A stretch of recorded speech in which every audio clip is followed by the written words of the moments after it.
Ay, magandang araw sa inyo mga kaibigan. Meron akong nais ikwento. Medyo nakakatuwa, nakakalungkot rin sa isang banda. So, tungkol ito dun sa, alam nyo ba yung pinagkakaguluhan ngayong satellite dish ni Elon Musk, no? Sa mga hindi pa nakakaalam, ayan yung kwentuhan ko kayo sandali. Kung ano yung satellite dish na yon na ang pangalan niya Starlink. Ayan. So, nung magsaliksik ako, napag-alaman ko na yung Starlink satellite dish na yan ay isa palang internet service provider na applicable lalo na sa mga lugar na dito sa ating bansa na hindi abot ng serbisyo ng mga naglalakihang mga network provider gaya ng Smart tsaka ng Globe, no? Kasi may mga lugar dito sa atin na lalo yung mga liblib na lugar talagang walang internet signal.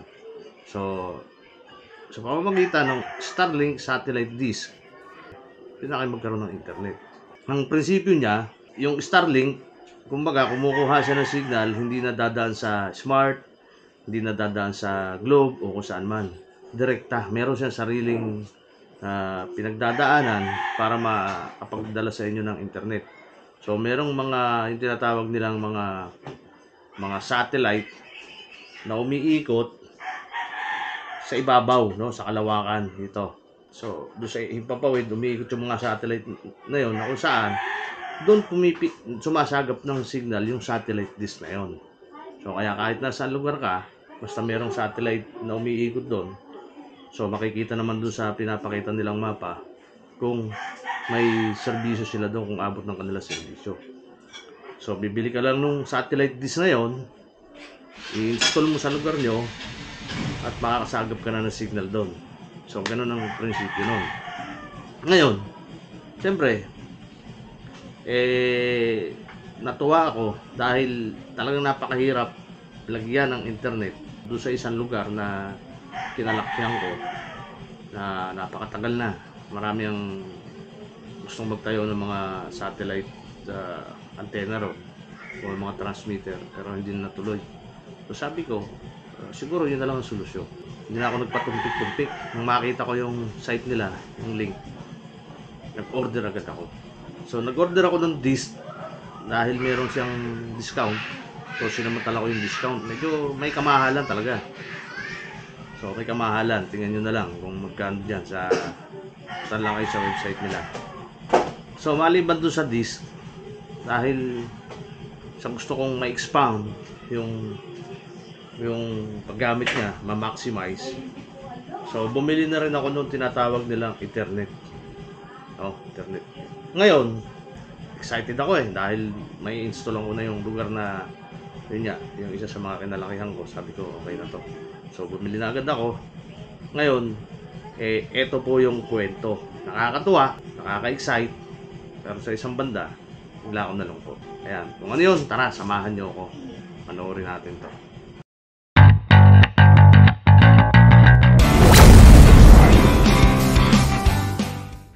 At noon nga pong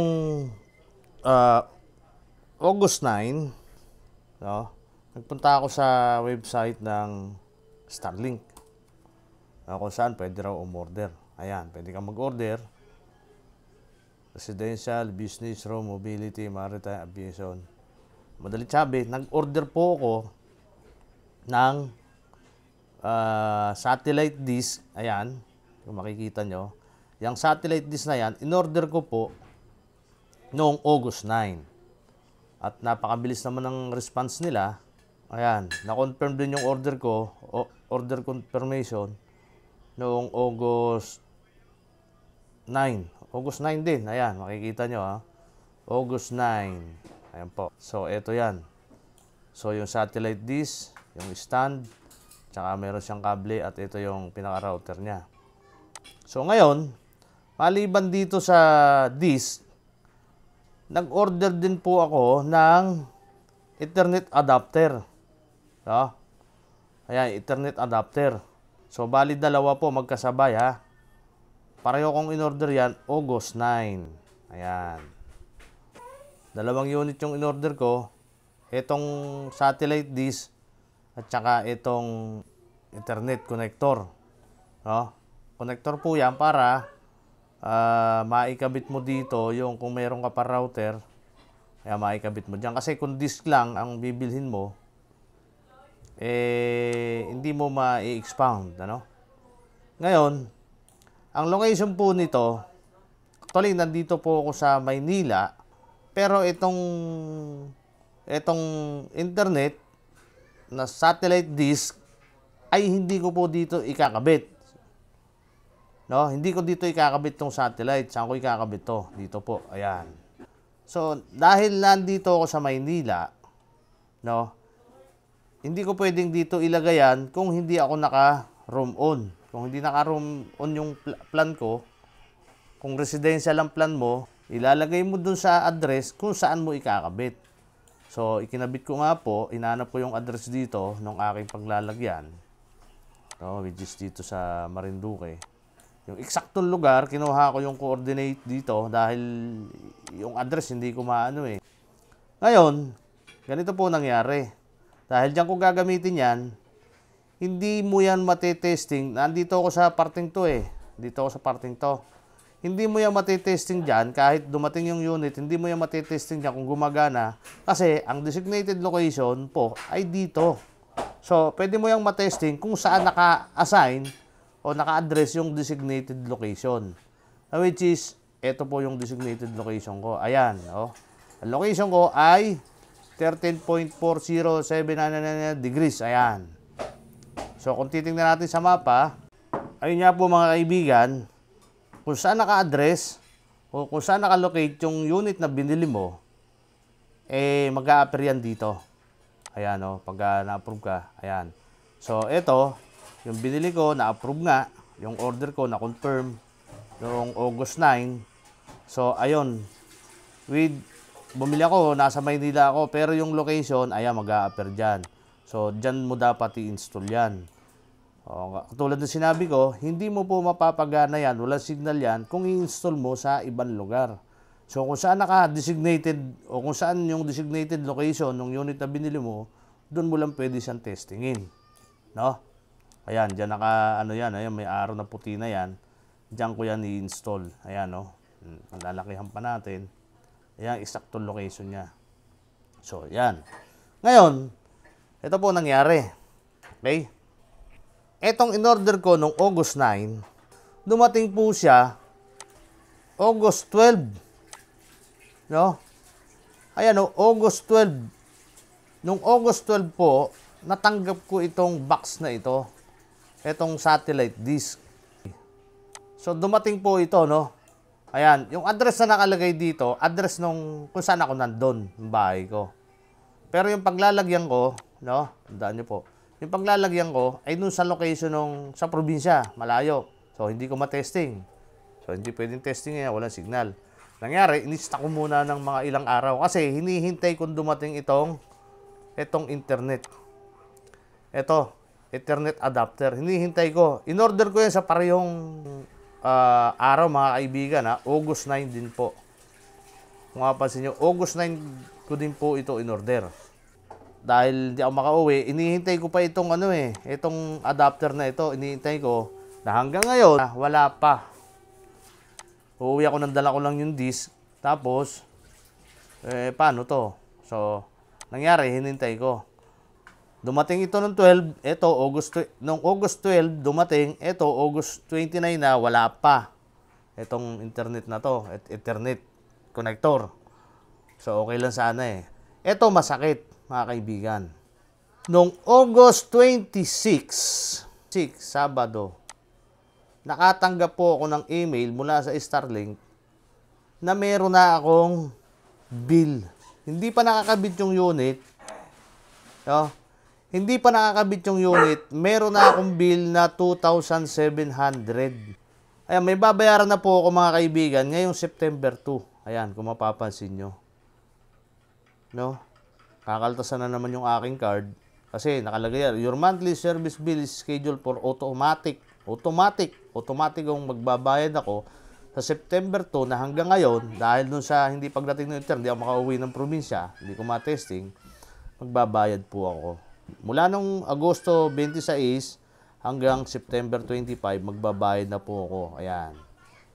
Yan ang billing period ko. Ngayon, bakit 26? Dumating yung ano ko, 12.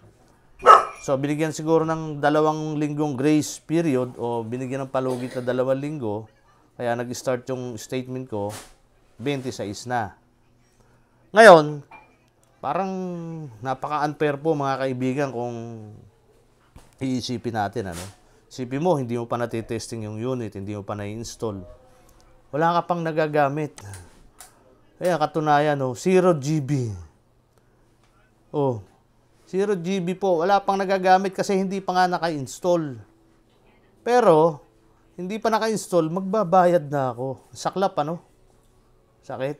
May babayaran na ako pagdating ng September 2. So, hindi ko naman nakakabit. Hindi ko naikabit dahil nga po, na-delay ako kay hintay na itong, yung kanila rin na hanggang ngayon, kung nasaan na ngayon, itong internet na to. Hindi nga ako makauwi ng probinsya. Dahil kay hintayin yan, hanggang ngayon, wala pa. Ayun po, saklap, ano? Nakakalungkot. Okay na sana eh. Tuwa na ako, excited ako. Kaso bigla ako nalungkot. Pero magkakaroon ako ng bill. Wala tayong magagawa. Ngayon, eto po, yung bill na yan,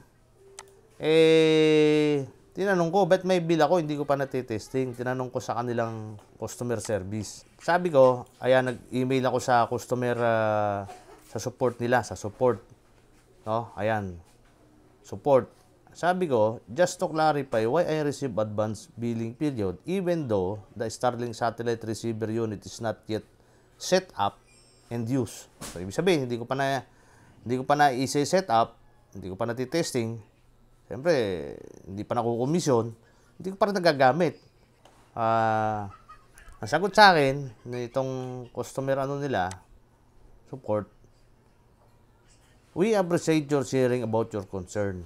Ang pagkakaintindi ko rito, sabi niya, ang Starlink daw ay subscription-based service and not data usage service. Ibig sabihin, nakasubscribe na pala ako sa kanila mula nung dumating, ma-deliver nila yung unit. Nakasubscribe na. Gamitin ko sa hindi.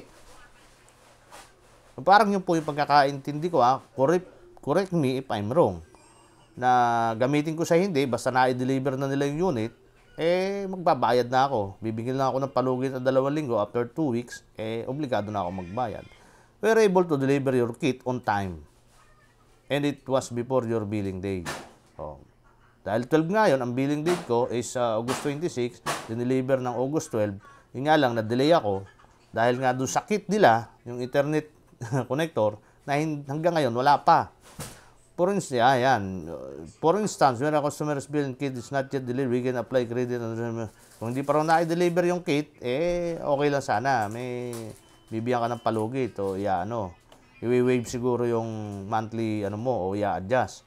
Kaso na-deliver na raw noong 12. Kanya lang, hindi ko ma-set up dahil na-delay nga po doon sa internet. So, basta ayan yung pagkakasabi. Starlink is a plug-and-play service and once delivered to our customer worldwide, they can right away use the service after delivery. Sa kaso ko, hindi ko naman nagamit after delivery dahil ibang location nga yun, sa ibang lugar. Hindi ko naman pwedeng testingin dito sa amin. Okay lang sana kung napa-under ko dito sa lugar namin at ginagamit ko. Di ba? Okay lang magbayad, hindi nakakasama ng loob. Pero yung hindi mo pa nagagamit doon sa lugar, dahil hindi naman pwedeng testingin sa lugar mo, kundi doon sa lugar kung saan naka-designate yung unit. We do not bill customer according to their data usage. O, hindi raw sila nagbibill according to the data usage. However, billing work as subscription service. Yun nga, kung nakasubscribe ka ng 2,700 o 3,300, yun ang babayaran mo. Where you pay the subscription, you are able to start avail of the service. So, wala tayong yun ang nakakalungkot mga kaibigan. Ganito pala yung yung style ng billing nila. Ayan. So, sa mga may internet dyan, maaaring nakaranas kayo ng ganito o kung hindi, swerte nyo. Sipin mo, gamitin mo sa hindi yung unit, ang style pala nila dito, dahil subscription type nga, Pag bumili ka ng unit, nangangahulugan na pagbili mo at i-deliver sa'yo, yun, mula doon kung kailan mo matanggap yon, magkakount na po siya ng 2 linggo bilang grace period o palugit. At after 2 weeks, gamitin mo sa hindi, sisingilin ka na ng bayad mo kung magkano yung plan mo. Kung yan ay resident na 2.7, kung rooming yan na 3.3, o kung magkano yan, kung maritime yan, o kaya kung ano man yan, sisingilin ka na, maggamitin mo sa hindi. So yung pala yun. So nakakalungkot din ano. Wala yung magbabayad ka. Ang point ko rito, hindi, siguro, dapat, dahil meron naman sila mga administrator portal, siguro pag na-detect nila na, uy, active yung unit na biniling ganito, active na, o saka pala mag-i-start yung billing. Kung kailan na-install, kung kailan naging active yung unit, di mag-i-start yung billing mo doon. Kunyari, tinesting mo ngayon, na-activate, o sige, start ka na kasi na-activate na tinesting mo Di ba? Okay lang siguro yun na magbayad ka ng bill. Kunyari, tinesting mo isang araw, tapos hindi mo na ginamit uli. O tapos gagamitin mo after 1 month ulit, okay lang magbayad ka ng bill kasi na-testing mo, okay, gumagana. Ang point ko rito, paano kung pag-uwi ko ng probinsya, yung unit, pag tinesting ko ron, hindi gumana. May problema. Di magre-request ka, isusuli mo yung unit, o parang ganito. Nagbabayad ka ng 2,007 monthly na hindi ka pa nakakapag-umpisang gamitin yung unit. Hindi mo pa na-set up, hindi mo pa na-testing. Yun ang point ko ron. Nakakalungkot. Sana sa Starlink, consider nyo naman na siguro may mga administrative portal nga kayo, madidetect nyo ron kung kailan ba inactivate yung unit. So once na inactivate, parang SIM card, di ba? Bumili ka ng SIM card. Kung kailan mo inactivate, saka lang mag-uumpisa. Kung naka-plan ka ng 1 week o naka-plan ka ng 1 month, kung kailan mo inactivate yung card mo, o saka pa lang magka-countdown yung timer mo kung linggo. Kung yan ay 1 linggo, saka pa lang mag-uumpisa yung araw mo. Pag inactivate mo, ginamit mo yung SIM card. Sa kaso nila, iba pala. Oras na matanggap mo yung unit, di ba? Start ka na. Bibigyan ka ng 2 linggong palugit. Di ba? Ganun pala yung sistema nito. Parang, bagay, wala tayong magagawa. Sistema nila yan Kaya lang, kayo mga kaibigan, ang masasabi nyo, parang di maganda no? Pero pag natanggap mo yung unit, matesting mo hindi, bahala ka sa buhay mo. Di ba? Paano kung kunyari, yun nga, binili mo, nasa ibang bansa ka, pinadala mo sa misis mo, hindi naman marunong mag-testing yung misis mo, tapos uuwi ka, mga 3 months pa. O yan, bumili ka ako dyan, kunyari, nasa Saudi ka. O, bumili ako ng gagamitin natin dyan. Mga 3 months pa bago ka umuwi. Kasi wala naman silang installer Pagbili mo, bahala kang mag-install. Plug and play daw ito sabi nila Liwanag, di ba? Sabi niya dyan, yung unit daw ay plug and play. Kahit pa sabihin mo plug and play yung unit mo, ayan sigurado ka bang hindi sira yan? Sigurado ka bang gagana yan? Plug and play service. Sigurado ka ba? Paano kung pagsaksak ko yan, pag-plug ko niya, pag-install ko niyan hindi rin gumana? Siyempre, magrereklamo ka. Di ba? Naaring ibalik mo yan, gano'ng katagal. Yun nga lang internet na in-order ko, ang tagal na 3 linggo na, wala pa. Matagal po. Paano kung gano'n ang mangyari? O kaya, 3 buwan kang hindi nakauwi. Di ibig sabihin, after 2 weeks, magbabayad na yung misis mo, o magbabayad ka na, nandun ka pa sa ibang bansa, na magkakabit nun, walang marunong magkabit sa inyo, kunyari. Di ba? Magbabayad ka na. Ganun pala yung sistema nila. O kaya, eto mga kaibigan, lesson learned, pag bumili po kayo ng unit, pag bumili kayo ng unit at oras na matanggap nyo, siguraduhin nyo na may kakabit nyo na kaagad. Dahil oras na hindi nyo ikabit, after 2 weeks, magbabayad na kayo ng bill. Sayang. Paano nga kung hindi gumana, kung paano mo, i-return mo yun, naka-return, i-return mo yung unit, tapos under repair o papalitan kung ano man, pero nagbabayad ka ng monthly bill. Dahil ayon dito sa katwiran nila, subscription based sila Hindi sila data usage service Subscription. Kaya oras na matanggap mo yan, sa kamay mo, nakasubscribe ka na. Obligado, magbayad ka na. Ayun po mga kaibigan, sana may natutunan kayo sa vlog natin ngayon. Medyo gusto kong, ayun, salamat po sa mga nagtiyagang, sana naintindihan nyo.